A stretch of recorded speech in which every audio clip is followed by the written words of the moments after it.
Saya sedang menjalani pendidikan profesi guru bab 1 tahun 2025 di LPTK UIN Raden Intan Lampung dengan nomor peserta 798-188-0006072. Pada video ini saya akan menampilkan video praktek pengajar yang dilaksanakan pada hari Rabu 14 Mei 2025 di kelas 5 pada mata pelajaran matematika materi penyajian data dengan model pembelajaran problem based learning atau PBL.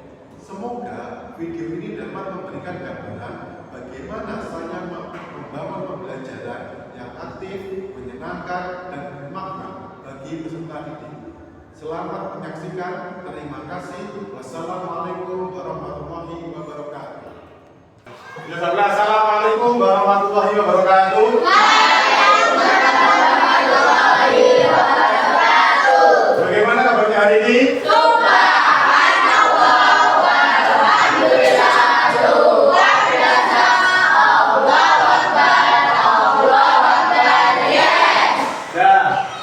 Untuk hari ini ada anak yang tidak masuk? Tidak ada. Oke, sebelum kita belajar hari ini, mari kita berdoa terlebih dahulu. Yo, silakan dipimpin ya. Di tempat duduk siap gerak. Siap berdoa. Siap berdoa. Berdoa mulai.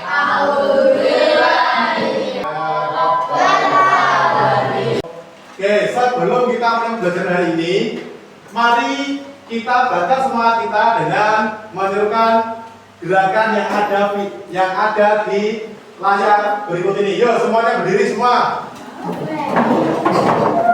Yuk, diikuti semua. Yuk, 1, 2, 3.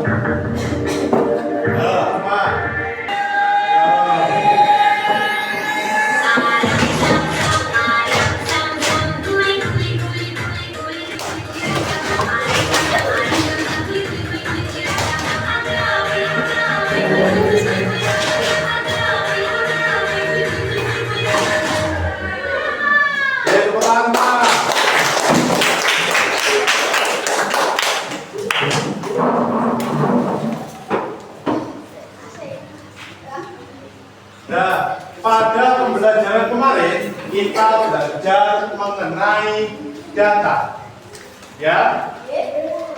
Kemudian setelah kita mendapatkan data, kita mau ngapain? Makanya kita belajar mengenai penyajian data menggunakan diagram batang. Kemudian pada materi kemarin kita belajar mengenai data. Apa itu data? Ada yang tahu? Ya, silakan semua. Data adalah informasi atau fakta yang dapat menggunakan angka, kata, atau gambar. Ya, jadi data itu adalah informasi yang kita catat menggunakan bisa angka, bisa gambar, bisa huruf. Yang penting kita catat. Jadi informasinya itu dicatat, tidak dihafalkan saja. Itu namanya data. Terus kita kemarin juga belajar mengenai langkah-langkah pengumpulan data. Ada yang tahu bagaimana langkah-langkahnya? Ya, silakan.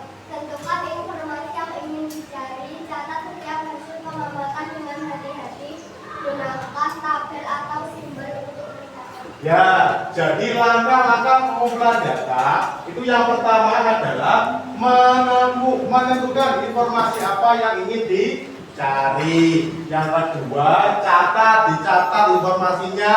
Yang ketiga, baru gunakan tabel atau simbol untuk mencatat data tersebut.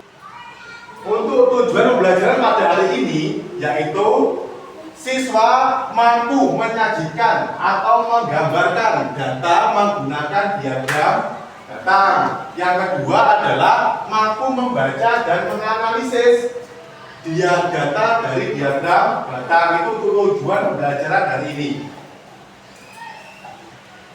Nah, perhatikan, ini ada sebuah berita tentang Simpang 5 Gumul. Ada yang pernah tahu Simpang 5 Gumul? Ya, jadi Simpang 5 Gumul itu merupakan ikon yang ada di kota Kediri. Yo, silakan dibaca, pada baca, bentar. Yo. 6.500 wisatawan, tahun 2022 sebanyak 7.000 wisatawan, dan tahun 2023 sebanyak 8.000 wisatawan. Sekolah tetap di atas perjalanan untuk tujuan Batam. Ya sudah, perhatikan.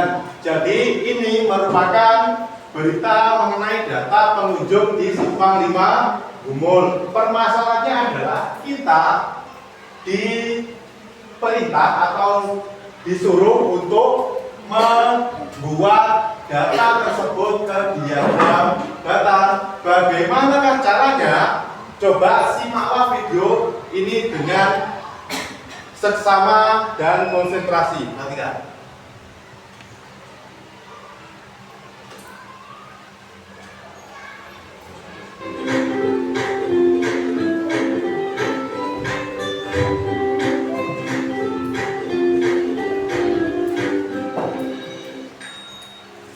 Halo sahabat cerdas, pada video kita kali ini kita akan belajar matematika kelas 5 SD dengan materi statistika penyajian data, khususnya diagram Batam. Berapa siswa yang mendapat nilai di bawah 70? Yaitu nilai 65 dan 70, masing-masing 1 siswa, sehingga hasilnya sebanyak 2 siswa. Kemudian video pembelajaran kita kali ini mengenai statistika penyajian data dalam bentuk diagram Batam.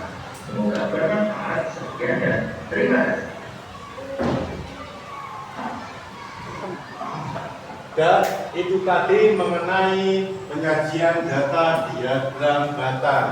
Jadi yang namanya diagram Batam itu adalah di grafik yang menggunakan Batam untuk menunjukkan jumlah atau frekuensinya. Cara menggambarnya bagaimana? Yang pertama tadi apa? Ayo, yang pertama adalah mengumpulkan datanya terlebih dahulu. Yang kedua, datanya dimasukkan ke dalam tabel.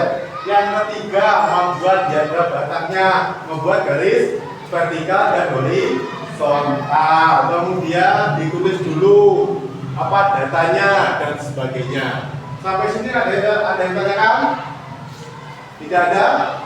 Kalau tidak ada, kemarin sudah saya bentuk kelompok. Silakan duduk dengan kelompoknya masing-masing. Ini sudah duduk dengan kelompoknya masing-masing ya? Ya sudah. Sekarang saya akan membagikan lembar kerja. Jadi ini dikerjakan secara kelompok.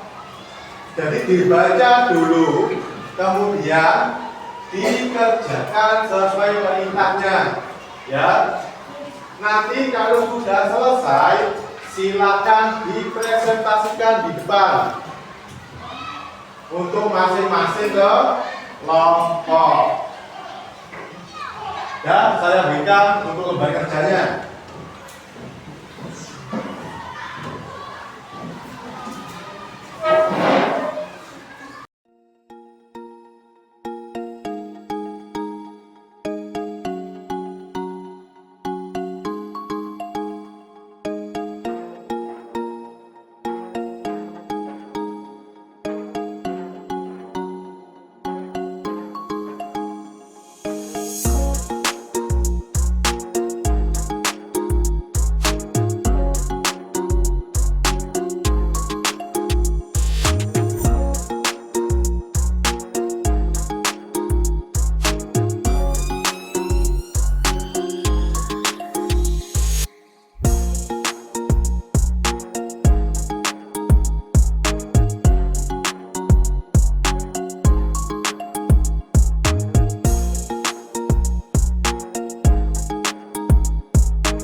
sudah habis? Sudah selesai semua?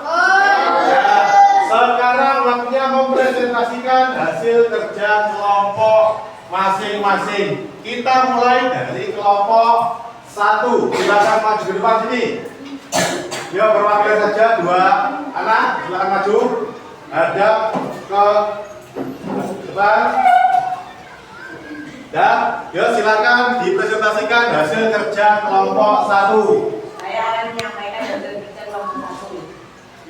Mangan kita menerima dulu, mangan kita menerima dulu, atau komponen SLB atau ibu SLB mangan kita menerima dulu adalah bangunan yang sudah dihasilkan masyarakat sendiri berbangunan mangan SLB dibangun pada tahun 2003 dan diresmikan pada tahun 2008. Ini gambar diagram tentang jumlah pengunjung Simpang Lima Timur. Ya, ini merupakan hasil kerja dari kelompok 1. Perhatikan, yang pertama itu ada tabelnya, kemudian di bawahnya ada diagram datangnya.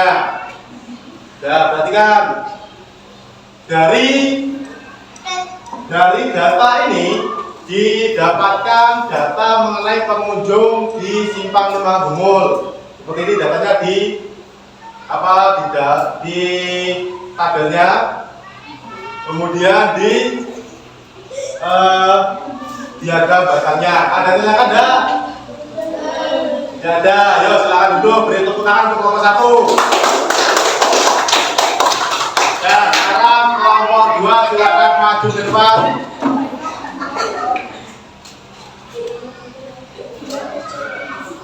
Saya presentasikan hasil kerja kelompok Museum Airlangga. Museum Airlangga terletak satu kompleks dengan kawasan wisata 2 milik ini. Secara administratif, museum ini masuk dalam wilayah Desa Pojok, Kecamatan Manggaroto, Kota Kediri. Rute untuk menuju museum ini kurang lebih sama dengan rute menuju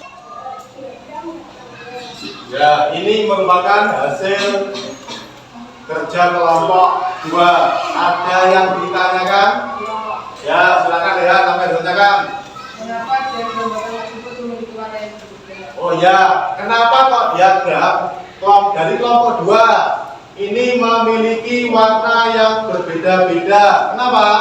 karena setiap warna mewakili hari yang berbeda. Oh ya, jadi di kelompok 2 itu setiap warnanya itu mewakili warna yang berbeda.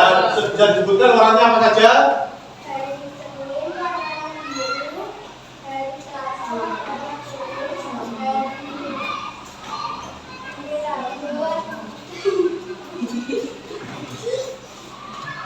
hari Kamis warna hijau muda, hari Jumat warna biru, warnanya biru, hari Sabtu warnanya hijau, hari Minggu warnanya biru.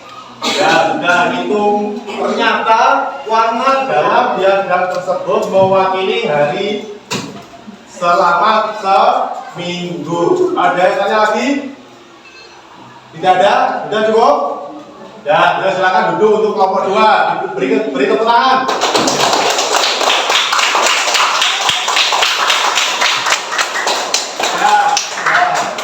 Ya, selanjutnya kelompok 3 silakan maju ke depan. Bisa disebutkan tahun 2019 jumlah wisatawan lokal 500 orang dan wisatawan mancanegara ada 50 orang. Tahun 2020 wisatawan lokal berjumlah 450 orang, sementara wisatawan mancanegara 80 orang. Tahun 2021 wisatawan lokal 530 orang, wisatawan mancanegara 100 orang.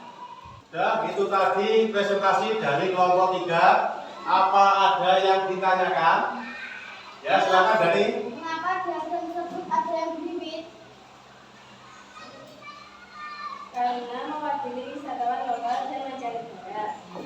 Ya, jadi kenapa kok ada diagram yang berhimpit saling berdekatan? Kenapa? Tadi apa?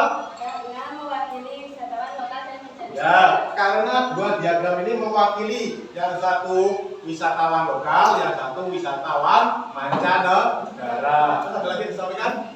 Diagram ini disebut dengan diagram batang ganda. Ya, jadi kalau ada dua seperti ini dinamakan diagram batang ganda. Berbeda dengan yang lain. Misalkan nomor satu tadi itu namanya diagram diagram batang tunggal. Ada yang tanya lagi? Tidak ada? Tidak ada? Ya, silakan duduk untuk kelompok 3, beri tepuk tangan semua.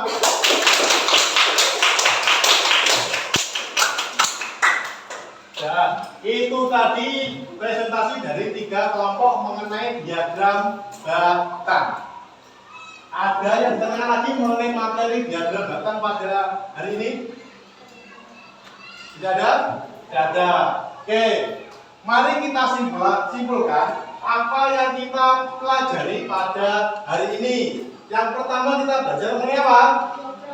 Ya, mengenal diagram batang. Kemudian kita ngapain? Membuat diagram batang. Yang ketiga, kita apa? Membaca data dari diagram batang. Jadi itu adalah yang kita pelajari pada pembelajaran hari ini. Ya, kemudian untuk tugasnya silakan dibuka buku LKS Matematika halaman 50. Dikerjakan nomor 1 dan 5. Itu untuk PR atau dikerjakan di rumah. Dan sudah ditandai? Ya. Karena waktunya sudah habis, mari kita tutup pelajaran ini dengan bacaan Alhamdulillahirabbil alamin. Untuk doa penutup silakan dipimpin oleh kepala kelas. Silakan Bu.